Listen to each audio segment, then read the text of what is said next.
Bunuh siswi SMP asal Serdang Bedagai, Sumatera Utara yang tewas dalam karung goni akhirnya terungkap. Ya, pelaku merupakan pecandu narkoba yang tega membunuh hanya untuk mengambil sepeda motor milik korban.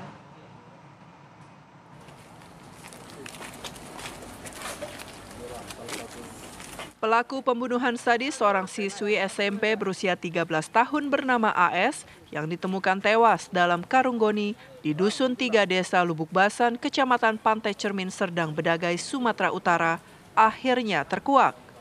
HFN, pria pengangguran 27 tahun ini dengan kejinya tega membunuh AS hanya untuk mengambil sepeda motor milik korban.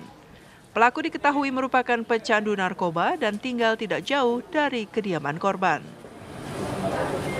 Dengan sebatang bambu, pelaku menghantam kepala korban dari belakang. Usai pingsan dan terjatuh, pelaku langsung meruda paksa korban. Selanjutnya, pelaku mencekik korban hingga tewas, kemudian memasukkannya ke dalam karung goni dan membuang korban di areal perkebunan sawit. Selain memberikan tembakan di kedua kaki pelaku, polisi menyita barang bukti sepeda motor korban dan kayu yang digunakan tersangka memukul korban hingga pingsan. Berdasarkan keterangan tersangka dan juga kita sudah lakukan tes urin positif pengguna narkoba, dan atas pengakuan tersangka sendiri memang malam sebelumnya baru selesai menggunakan narkoba jenis sabu. Atas perbuatan keji pelaku, keluarga korban berharap aparat penegak hukum mengganjar perbuatan pelaku dengan hukuman setimpal. Dari Serdang Bedagai, Sumatera Utara, Ahmad Syukri, Zulpan Balo, TV One mengabarkan. Iya, pemirsa, bagaimana kronologi kejadiannya? Kita sudah bergabung bersama dengan Bapak Supardi Harefa selaku dengan ayah korban ini. Selamat siang, Pak. Selamat siang, Bu. Ya. Pak, sebelumnya ini kami turut berduka cita dengan apa yang terjadi kepada keluarga Bapak. Tapi Pak Supardi, ini kami ingin tahu kemudian kronologi kejadiannya pertama kali seperti apa, Pak? Ya, kehilangan, Bu, pertamanya, Bu.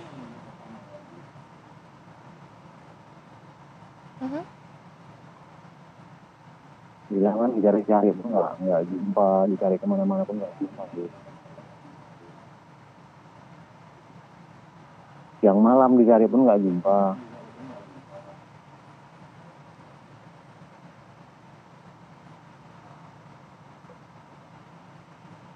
Baik, Pak Supardi. Baik, Pak Supardi, ini kemudian ketika pertama kali keluarga mengetahui kejadian ini, responnya seperti apa, Pak? Ya dicari, Bu, dicari.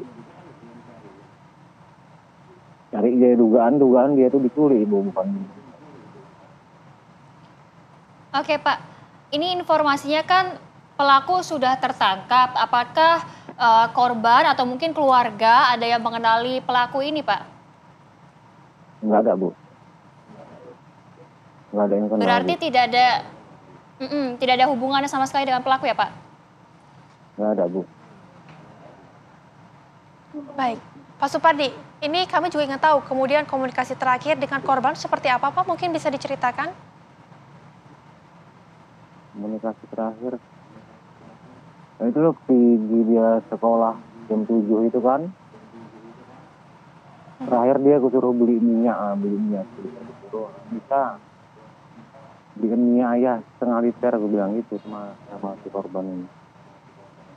Kalau dibilang dia mana duitnya ya, makanya aku kasih lah duitnya. Udah dia ngantar minyak, suruh lagi dia membawa adiknya sekolah SD. Baik, ramah lah, memang ramah lah, waktu pagi itu ramah lah kami kan sama si korban ini. Ya nggak disangka lah kayak seperti ini ya kan, Bu.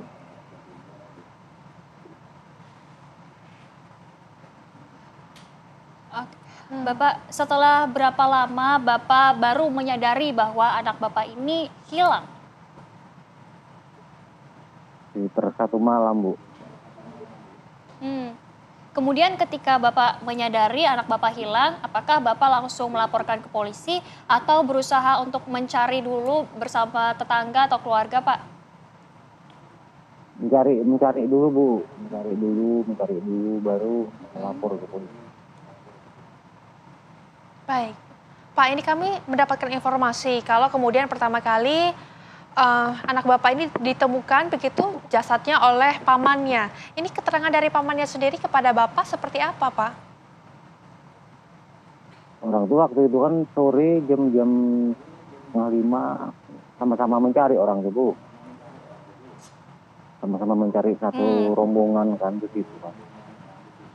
Memang yang pertama kali mencium kan paman dia. Paman dia pun nggak berani membongkar goni itu kan. Dipikir dia pun itu mayat memang. Cuma dia nggak berani membongkar.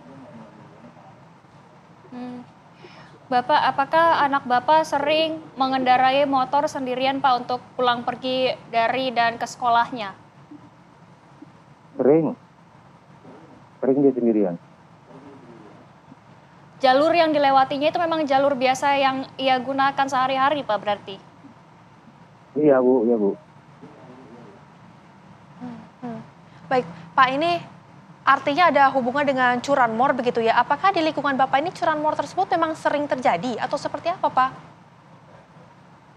Nggak pernah Bu kejadian curanmor di sini Bu. Nggak pernah kejadian. Tapi apakah saat kejadian kemudian tetangga atau keluarga ada yang melihat pelaku gitu ketika meninggalkan lokasi kejadian, Pak? Nggak ada Bu. Oke, baik Pak. Ini kalau dari pihak kepolisian apakah sudah memeriksa CCTV di sekitaran lokasi, Pak? Udah Bu. Oke. Dari tingkah lakunya sendiri, Pak, mungkin keterangan dari pihak kepolisian ketika melihat CCTV tersebut, apakah ada tingkah laku dari anak Bapak yang mencurigakan sebelum kejadian ini terjadi atau seperti apa, Pak? Nggak ada Bu. Berarti normal, berarti begitu ya Pak, beraktivitas seperti biasa? Iya Bu. Pak, waktu hari kejadiannya tersebut, apakah pelaku meminta izin kepada Bapak? Karena dilihat dari CCTV terakhirnya ya, pelaku, maksud kami anak Bapak ini mengantarkan temannya dulu pulang ke rumah, baru anak Bapak pergi untuk kembali ke rumahnya sendiri. Ini anak Bapak sempat minta izin nggak untuk mengantarkan teman-temannya pulang? Nah, dia jemput kawannya dulu bawa kemari, baru dia suruh beli minyak. Dia jemput kawannya dulu ke rumah, baru suruh beli minyak. Baik Bapak, terima kasih banyak Pak atas waktunya pada siang hari ini Bapak. Sekali lagi kami ucapkan turut berduka cita ya Pak yang sedalam-dalamnya. Semoga kasus ini segera bisa mendapatkan titik terangnya.